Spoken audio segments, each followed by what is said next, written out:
dulu dari pemulihan masalah pandeminya dulu. Kalau pandeminya kemudian sudah mulai menunjukkan tren menurun, kita harapkan kemudian ada kelonggaran norma barunya boleh jalan, maka masyarakat sudah bisa melakukan transaksi atau membeli kendaraan bermotor.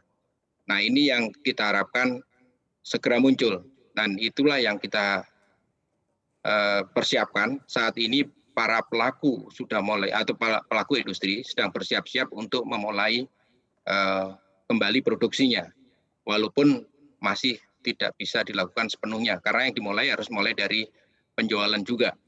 Nah, penjualan juga saat ini tidak hanya semata-mata kita jual, tapi tergantung dari sektor lain, yaitu sektor perbankan, karena mungkin pernah disinggung, lebih dari 70 atau 80% pembeli kendaraan bermotor itu mengandalkan pada pembiayaan dari bank.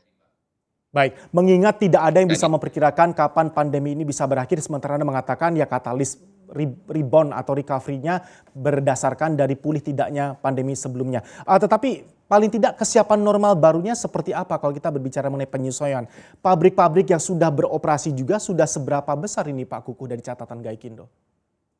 saat ini sedang dalam persiapan untuk beroperasi kembali, namun mungkin baru menjalankan satu shift. Saya katakan tadi bahwa untuk beroperasi kembali tidak semata-mata dari pabrikan mobilnya saja, tapi kita perlu mendapat dukungan dari para pemasok. Nah, pemasok ini tidak hanya terdapat di satu lokasi, tapi tersebar di banyak lokasi, dan tingkat kondisinya berbeda satu sama lain.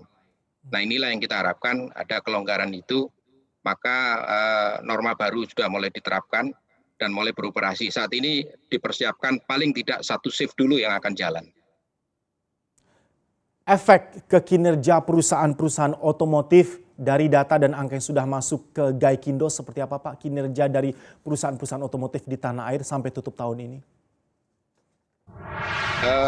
Diperkirakan kalau kita di bulan Juni ini sudah bisa memasuki norma baru dan mulai bergulir, walaupun baru satu shift, kita harapkan sampai di akhir tahun 2020 ini, total keseluruhan bisa kita jual kurang lebih 600.000 unit kendaraan bermotor roda 4. 600.000 unit kendaraan bermotor. Nah,